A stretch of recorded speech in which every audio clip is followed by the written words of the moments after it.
सभी को मेरी राम राम जी। आप सभी को मेरी बहुत सारी नमस्ते। राम राम जी। मैं आप लोगों के लिए आज एक ज्ञानवर्धक वीडियो बनाने जा रही हूँ। आशा आप लोगों को पसंद आएगी। अगर पसंद आए तो सब्सक्राइब करना, लाइक करना, कमेंट करना, ताकि मुझे पता चले कि मैंने आप लोगों के लिए वीडियो अच्छी बनाई है और मैं आगे भी, मुझे मोटिवेशन मिले कि मैं आगे भी ऐसी वीडियो बनाऊं ज्ञानवर्धक। देखो, मैं ज्ञान में चली हुई हूँ, इसलिए मैं आप लोगों को ये पितृपक्ष के बारे में एक वीडियो बनाकर दिखा रही हूँ, जो कि किसी हमारे परिवार वाले ने कमेंट किया था कि कभी ज्ञानवर्धक वीडियो भी बनाओ और यूट्यूब पर डालो। तो आज मैं उन्हीं को के मारे ये वीडियो बना रही हूँ। सॉरी, मेरा शब्दों में कोई त्रुटि रह जाए तो मुझे माफ़ करना।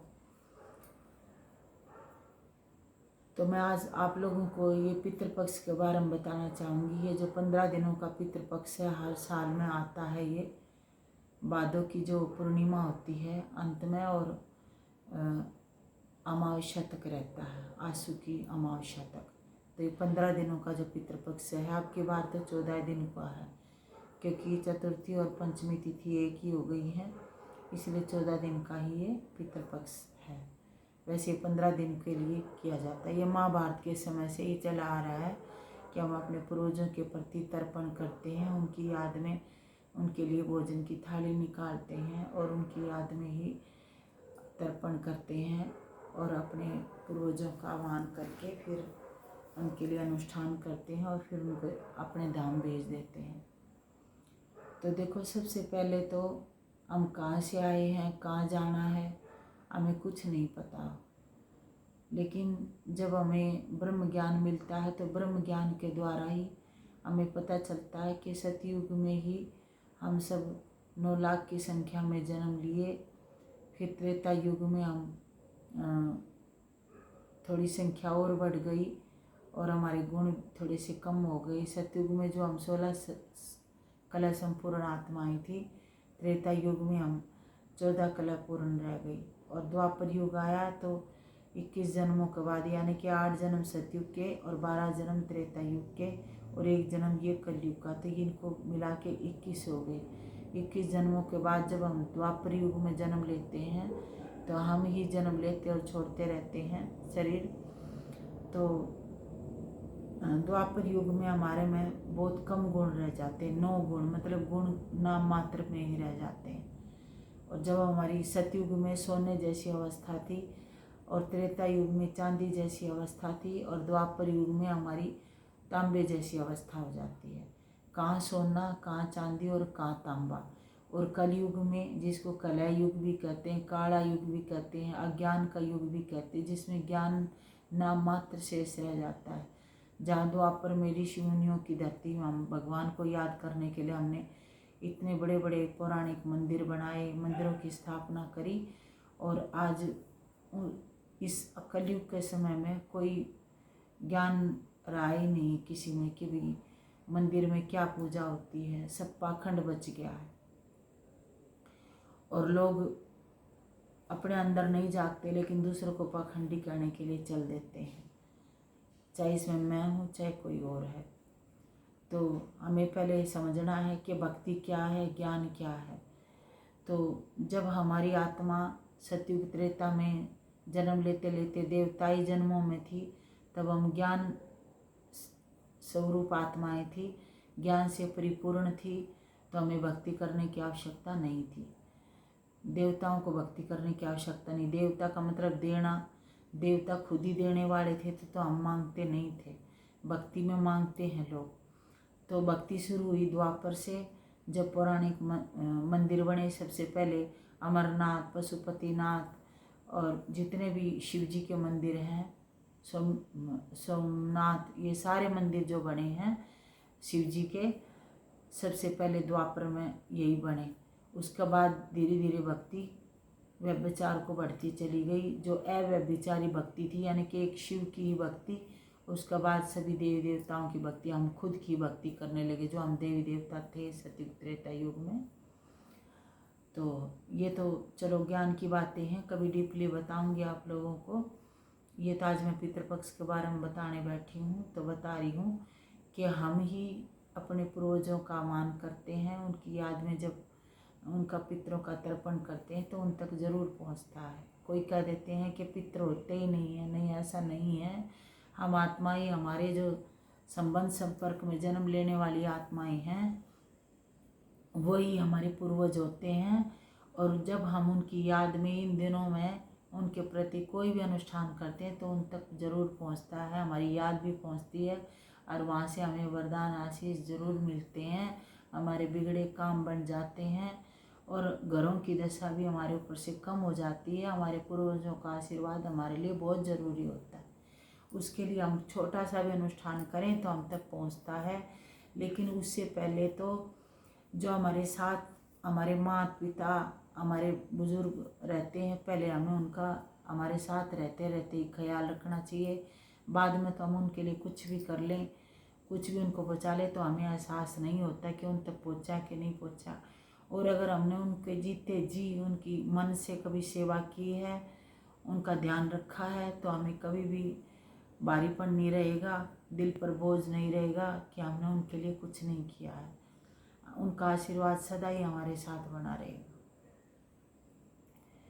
तो पितृपक्ष में कुछ लोग तो गया जी जाते हैं, कुछ लोग कुरुक्षेत्र धाम, कहीं कहीं नदियों पर जाते हैं, अपने पितरों के प्रति तर्पण करते हैं। उसकी बजाय चलो वो उनकी श्रद्धा है, जहाँ भी करें, लेकिन उसकी बजाय जो लोग हम दूर नहीं जा सकते हैं, अपने पूर्वजों के लिए कहीं और जाके तर्पण नहीं कर सकते हैं, तो हम घर में ही रह के उनके प्रति श्रद्धापूर्वक सुबह अमृत वेले उठें, भोर में सूर्य उदय से एक घड़ी पहले, एक घड़ी आधी से पुनियाद, तो थोड़ी सी याद में उनकी में बैठें, उनके प्रति मन ही मन शांति का पाठ करें। फिर सुबह अपनी दिनचर्या के समय नहाएं धोएं, उनके लिए मनपसंद भोजन बनाएं। वो भोजन किसी ऐसे को खिलाएं जो भूखा है, क्योंकि मैं खुद भी पंडित का घर जन्म ली हूँ, लेकिन पंडितों को भोजन खिलाने से और वो उस भोजन का आदर नहीं करते हैं तो कोई फ़ायदा नहीं है। या तो वो खाएं और संतुष्ट होकर आशीर्वाद देकर जाएं, लेकिन अगर मैं भी भोजन लेके गई, कोई और बहन भी लेके गई और वो इतना भोजन नहीं खा पाते हैं, तो इससे अच्छा है हम किसी गरीबों को उनके प्रति दान और भोजन कराएं। और भोजन ही कराएं, पैसे ना दें, क्योंकि पैसों से वो कुछ भी जो बीड़ी सिगरेट नशा वगैरह करते हैं वो अच्छी बात नहीं है। फिर वो हमारे पितरों को नहीं लगेगा, उल्टा उनके आशीर्वाद की जगह हमें दरशीसी मिलेगी। तो सबसे बड़े पूर्वज तो हमारे परमपिता परमात्मा ने जब ये बगीचा बनाया था फूलों का, सतयुग, मैंने अभी आप लोगों को बताया, तो सतयुग में हमारे जो पालनहारे श्री कृष्ण जी, वासुदेव भगवान, श्री कृष्ण गोविंद हरे मुरारी हे नाथ नारायण वासुदेवा, वही हमारे सबसे बड़े पूर्वज हैं। उनके साथ ही जब अगर हमें अपने पूर्वजों की याद नहीं है कि कौन कौन हमारे पितर थे, पूर्वज थे, तो उनको ही अपना पूर्वज मान के आह्वान करते हैं तो हमारे पूर्वजों तक पक्का पहुंचता है। पीपल वृक्ष के नीचे दीपक जरूर जलाएं, संध्या होते ही दीपक जरूर जलाएं। इन्हीं पितृपक्ष के दिनों से ही हम दीपदान शुरू कर देते हैं। अगर हम अंतरात्मा की ज्योति से उनका ध्यान नहीं कर सकते हैं तो बाहर भी हम दीपदान कर सकते हैं, लेकिन श्रद्धा भाव से। अगर भावना नहीं है तो भावना के बिना कोई भी पितरों का भोजन उनको नहीं लगता है। अगर भावना है तो सूखी रोटी भी हम चीनी रख कर निकाल देंगे, वो भी उनको पहुंचेगी, क्योंकि उसमें हमारी भावना जुड़ी हुई है। और भावना अंतरात्मा में ही होती है। अंतरात्मा की भावना कभी ना हम लड़ाई झगड़ा करके, चाहे हम कितना बड़ा भंडारा करें और दूसरों को खिलाएं, तो उसमें क्या है, वाइब्रेशन खराब हो जाती है। घर में भी हम भोजन बनाते हैं तो हमें अन्नपूर्णा का रूप धारण करना, हमें स्त्रियों को, माताओं बहनों को, और जो भी भोजन निकाल रहे हैं उनको अन्नपूर्णा का रूप धर के ही वो भोजन बनाना है। उसमें अच्छी भावनाएं डालनी है कि ये भोजन जो भी खाएगा ये प्रसाद का रूप बनेगा और वहाँ से हमें अच्छी वाइब्रेशन वापस हमारे तक लौट कर आएगी। तो इसको ही पितृपक्ष कहा जाता है। पितृपक्ष में तो लोग बहुत बहुत बड़ा करते हैं। अगर बड़ा नहीं कर सकते तो आप छोटे रूप में भी, मैंने अभी बताया कि अमृत वेले उठ के हम उनको याद प्यार भेज सकते हैं। जो बहन भाई वर्किंग हैं, ड्यूटी जाते हैं, अगर वो भोजन बना के अपने पितरों का श्राद्ध नहीं कर पाते हैं तो मन में कोई ऐसी कुंठा और दिल शिकस्त ना हो, अपने मन में शंका ना लाएं कि भाई हम उन अपने पितरों का, पूर्वजों का भोजन नहीं निकाल पाए। सुबह अमृत वेले उठें और पूरा दिन अच्छे अच्छे कर्म करें अपने पितरों की याद में, और रात को सोते वक्त उनको पूरा चार्ट सुना कर सोएं कि आज हमारे साथ ऐसा ऐसा हुआ, ऐसा ऐसा हुआ, और हमने अगर अच्छे कर्म करे हैं तो देखना आपको वहाँ से ही आशीर्वाद मिलेगा। ये मैंने इसलिए बताया कि भाई आजकल सभी भाई बहन जो हैं बहुत बड़ी बड़ी जॉब पर हैं, लेकिन उनका अपने पूर्वजों के प्रति किसी और को पैसे दे देते हैं कि भाई तुम ये हमारा श्राद्ध निकाल देना। पंडित जी को दे देते हैं कि पंडित जी आज हमारे पूर्वजों का श्राद्ध है, ये निकाल देना। ये गलत बात है।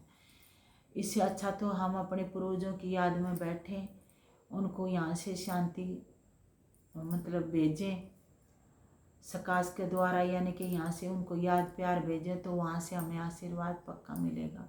ये एक वाइब्रेशन होती है, ये संकल्प होते हैं हमारे। तो मन में ही अच्छे संकल्प लेके ही बैठें। संकल्प के द्वारा तो भगवान ब्रह्मा ने सृष्टि रच दी थी, तो संकल्पों के द्वारा हम क्यों नहीं उन तक याद प्यार पहुँचा सकते। तो आज मैंने छोटी सी ये बात बताने की कोशिश करी। आप लोगों को पसंद आए तो ज़रूर मुझे ये सब्सक्राइब करना वीडियो को, और लाइक शेयर कमेंट ज़रूर करना, ताकि मुझे पता चले कि मैंने ये वीडियो में कोई गलती तो नहीं की है ऐसी बातें बोल के।